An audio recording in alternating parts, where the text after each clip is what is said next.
Banyak orang mengharapkan nubuat kitab suci tentang Yerusalem baru, langit baru dan bumi baru digenapi di dalam hidup mereka. Ada yang mengharapkan Yesus benar-benar datang kembali secara kasat mata, lalu menjadi raja dan bertahta di Yerusalem. Itu sebabnya ada orang-orang Kristen yang percaya bahwa suatu saat nanti, bait suci di Yerusalem akan dibangun kembali.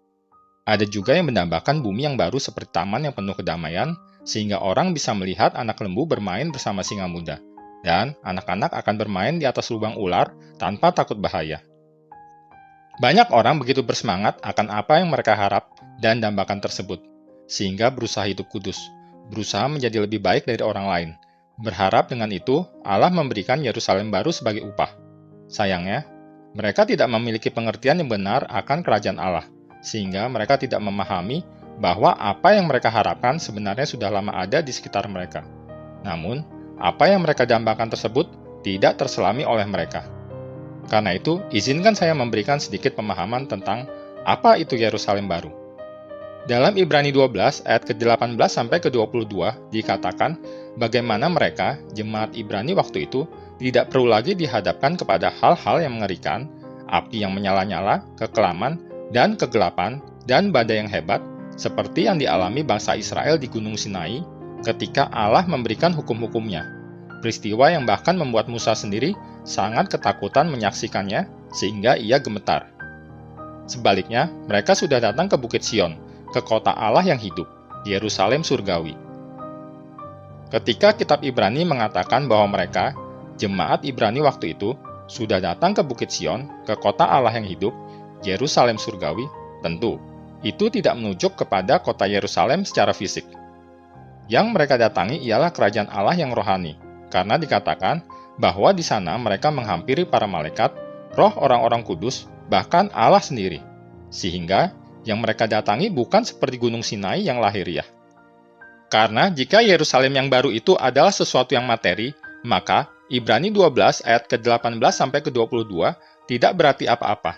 Justru Ibrani 12 ayat ke-18 sampai ke-22 mau membedakan antara Gunung Sinai yang lahiriah dengan Gunung Sion yang menggambarkan sesuatu yang rohani.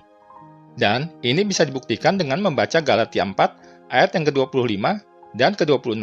Dikatakan bahwa Hagar adalah Gunung Sinai di tanah Arab, dan Gunung Sinai ini mengacu pada Yerusalem yang ada waktu itu, saat bait suci masih berdiri.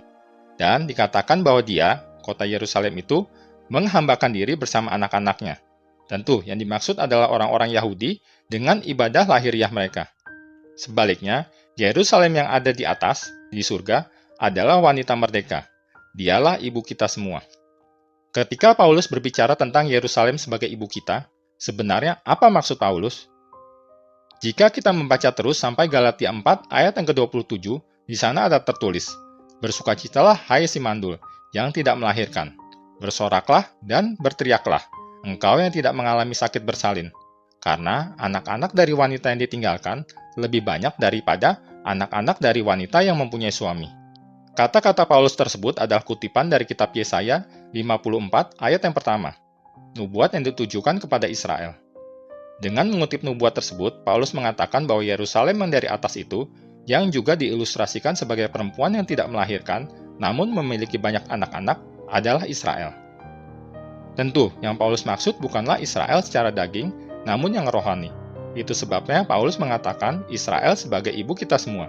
Dan dalam Galatia 4, ayat yang ke-28 dikatakan, kita, baik orang Yahudi maupun bukan orang Yahudi, adalah anak-anak janji. Tentu, artinya anak-anak pewaris kerajaan. Karena itulah yang dijanjikan Allah kepada Abraham, sebuah kerajaan, dan itu sudah digenapi. Namun, sayangnya, tidak semua orang yang mengaku Kristen bisa melihatnya. Saya, Oscar Soren, Tuhan memberkati.